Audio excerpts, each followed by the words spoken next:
लालची लोमड़ी की कहानी। एक बार की बात है, एक जंगल में एक चालाक लोमड़ी रहा करती थी। गर्मियों के दिन थे और वह भूख से परेशान होकर जंगल में भटक रही थी। बहुत देर जंगल में भटकने के बाद लोमड़ी को एक खरगोश मिला। लेकिन खरगोश मिलने के बाद लोमड़ी ने खरगोश को खाने की बजाय उसे छोड़ दिया, क्योंकि वह इतना छोटा था कि उसे खाने से लोमड़ी का पेट कहाँ भरने वाला था। इसके बाद लोमड़ी आगे बढ़ी, फिर से जंगल में भटकने लगी। कुछ देर जंगल में भटकने के बाद भूखी लोमड़ी को एक हिरण दिखा। हिरण को देखते ही लोमड़ी के मुंह में पानी आ गया।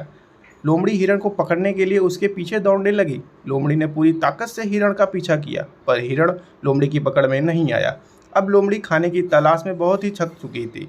जब लोमड़ी के हाथ हिरण भी नहीं लगा तो लोमड़ी सोचने लगी कि इससे अच्छा होता वह छोटे से खरगोश को ही खा लेती, जिसको उसने छोड़ा था। कुछ देर आराम करने के बाद लोमड़ी खरगोश को ढूंढने के लिए फिर से जंगल में भटकने लगी। जंगल में खरगोश को ढूंढते हुए लोमड़ी वहां पहुंची जहां उसने खरगोश को देखा था, लेकिन लोमड़ी को वहां खरगोश नहीं दिखा।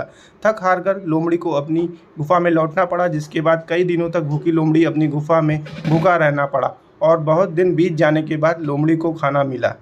इस कहानी से हमें यह शिक्षा मिलती है कि हमें लालच नहीं करनी चाहिए, जो मिलता है वो अपना लेना चाहिए। धन्यवाद।